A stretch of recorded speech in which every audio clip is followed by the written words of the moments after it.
in the rocky highlands of northern Ethiopia and Eritrea, one of Africa's earliest kingdoms took root. Known as Damat, this ancient civilization thrived between the 10th and 5th centuries BCE. Though often overshadowed by the grandeur of later empires, Damat laid the very foundation for Ethiopia's imperial identity. From here, an enduring legacy would rise, one that shaped religion, trade, and power in the Horn of Africa. Damat didn't emerge in isolation. Its roots run deep in local African traditions, but its development was also influenced by powerful neighbors like ancient Egypt and the Sabaean kingdoms of southern Arabia. Trade, migration, and shared spiritual practices connected the Red Sea's shores, blending cultures that would give rise to something uniquely Ethiopian. Trade fueled Damat's rise. Nestled at a crossroads of commerce, it connected inland Africa with the coasts of Arabia and beyond. Caravans carried frankincense, ivory, and gold through its highland passes, reaching bustling ports and distant empires. Damat's wealth and influence were built not just by kings, but by merchants, craftsmen, and storytellers moving along these ancient routes. At the heart of Damat stood Yeha, a city of towering stone walls and sacred temples. Even today, the ruins of Yeha's moon temple speak to a people of extraordinary vision. Built without mortar, its stones remain perfectly aligned, testifying to the engineering genius of a kingdom long gone. Yeha wasn't just a capital. It was a statement of power, faith, and identity. Damat's religion echoed across its temples and rituals. The moon god, possibly Almaka, was worshipped through ceremonies steeped in mystery and symbolism. Like their Sabaean neighbors, Damat's people honored the sky, the land, and their ancestors, creating a religious tapestry that would echo into later Ethiopian faith traditions. One of Damat's greatest contributions was its early writing. Inscriptions found in Yeha revealed the use of Sabaean script, a precursor to the Ge'ez writing system that would later serve the Aksumite Empire and the Ethiopian Orthodox Church. These carvings are more than markings on stone, they're voices from the past. Though details remain scarce, Damat likely operated under powerful monarchs. These kings, aided by priests and military elites, governed through alliances and might. Their rule held together diverse communities across the highlands, each contributing to a kingdom striving for unity in an age of fragmented tribes. But all kingdoms face change. By the 5th century BCE, Damat began to fade. The reasons remain debated. Internal power struggles, shifting trade routes, or the rise of new forces like Aksum. Whatever the cause, the kingdom's influence waned, and its stone temples stood silent once more. Yet Damat's story did not end.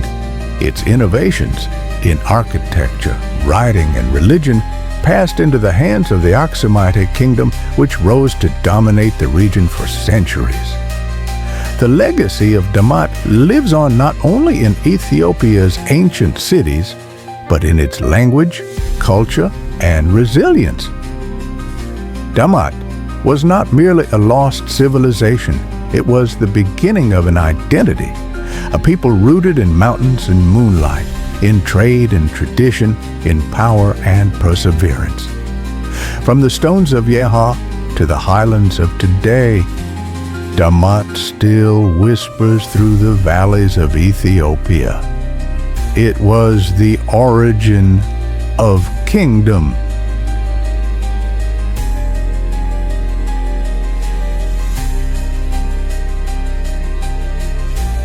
High in the Ethiopian highlands, where jagged mountains scrape the heavens and the earth is rich with ancient roots, a new force began to stir. Aksum, not just a kingdom, an empire forged in silence, then unleashed with vision. It rose from the ashes of Damat, not with fanfare, but with unstoppable momentum. Built on trade routes older than Rome, and at that time the Greeks called it Terra Gigantum, the land of giants. And when they saw the towering stelae of Aksum, they understood why. Massive monoliths, carved from the single slabs of granite, reached for the sky like stone prayers. Some weighed over 500 tons, their surfaces chiseled with doors, windows, and mysteries. Aksum stood at the crossroads of continents. From Rome's marble halls to India's temples, from China's silk markets to Egypt's sands, Aksum's name traveled. Its markets overflowed with gold, ivory, myrrh, rhinoceros horn, and in return came spices, silk, wine, even philosophy. Caravans climbed the highlands. The capital city of Aksum was Adulis, where desert met sea and the empire met the world. This Red Sea port thrived with foreign merchants, Greeks, Arabs, Persians, all trading under Aksumite protection. Warehouses bustled, docks creaked, and gold changed hands like water. Adulis wasn't just a city. It was the empire's heartbeat. The Red Sea, Aksum's lifeline, a corridor of trade, faith, and empire. But lifelines must be guarded. Pirates lurked, rival kingdoms plotted, Roman fleets drifted too close. So Aksum built ships, trained warriors, and watched every wave like a hawk. This wasn't just defense, it was dominance. From Adulis to Yemen, the empire patrolled its waters with pride. Into this golden age stepped a boy, Ezana, crowned as a child, hardened by war, and baptized by faith. He conquered Kush to the north, quelled rebellions, and expanded the empire to its zenith. Ezana wrote his victories in stone, in Ge'ez, Greek, and Sabaean.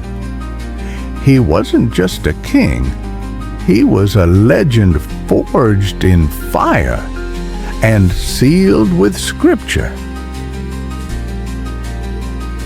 Under Ezana's reign, Aksum embraced a new faith. Christianity arrived not as a whisper, but as a thunderclap. Long before Constantine's Rome, Aksum declared Christ as king. The crescent moon faded. The cross rose. Stone temples gave way to churches, and a new chapter in African history was born.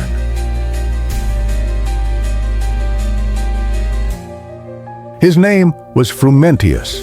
Captured as a boy, freed as a man of God. He taught in palaces, preached in markets, and baptized emperors. More than a missionary, he was the architect of Aksumite Christianity. From the heart of Syria to the hills of Tigray, his voice changed a civilization. A slave became a saint, and a teacher. To write its destiny, Aksum turned to Ge'ez, an ancient script reborn through royal decrees and sacred texts. In elegant angular letters, it preserved psalms, laws, and memory. Ge'ez became the empire's language of power, and still today it echoes through Ethiopian churches. A script that did not die, but lived on as liturgy. Gold, silver, bronze, Aksumite coins bore the faces of kings and the cross of Christ. Struck with precision, accepted from Nubia to Byzantium, these coins were more than currency. They were symbols of divine authority and economic clout. In an age of barter, Aksum minted identity. They weren't enemies, but they weren't always allies. At the edges of empire, Aksum and Rome tested each other, trading goods and glances of suspicion. Naval patrols in the Red Sea clashed. Roman merchants demanded tribute. Aksumite kings refused. Steel met steel in forgotten waters where gold once changed hands. These were not great wars, but sharp warnings. Aksum would not kneel. Along the Nile's winding path, two powers collided, Aksum and Nubia. The river that gave life now carried war. Under King Ezana, Aksumite legions marched north, iron in hand and conquest in heart. And brutal. Kush's cities burned, its temples crumbled. Aksum rose from the ashes of its rival, absorbing its glory and land. Nubian cities fell, temples were shattered. Inscriptions carved in stone declared Ezana's triumph for the ages.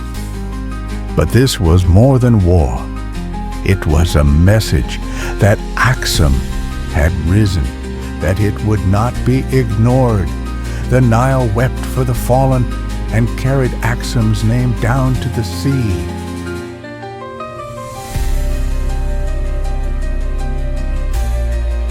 In the heart of Aksum rise monuments unlike any in Africa, tall granite pillars that reach skyward like stone prayers. These are the stelae, or obelisks, some weighing hundreds of tons, carved from a single block of stone, then transported and raised without the help of cranes or mortar. Each one stood above the tomb of royalty or nobility, their intricate carvings mimicking multi-storied palaces. Beyond the veil of time, myth and memory entwine. The Queen of Sheba, Makeda, still casts her shadow over Ethiopia's soul. The Bible, the Quran, the Ethiopian Kebra Nagast all speak of her voyage to Jerusalem, of her encounter with King Solomon. From that union, the child Menelik I was born, and from him, a dynasty. It is said Menelik returned from Jerusalem carrying more than story. Before the cross adorned Aksum's coins, the people bowed to older gods, celestial and elemental. Almaka, the moon god, reigned supreme. Sacrifices were offered at stone altars. Incense burned under open skies. The sun, the stars, the spirits of rivers and trees all held sway in the Aksumite cosmos. Temples rose from earth to sky, echoing South Arabian. Ivory, the gleaming tusks of elephants, was Aksum's white gold. Hunted across the plains, harvested with precision, the ivory passed through Adulis and flowed into the ancient world. To Rome, where it became imperial thrones. To India, where it adorned temples. To China, where it became art beyond imagination.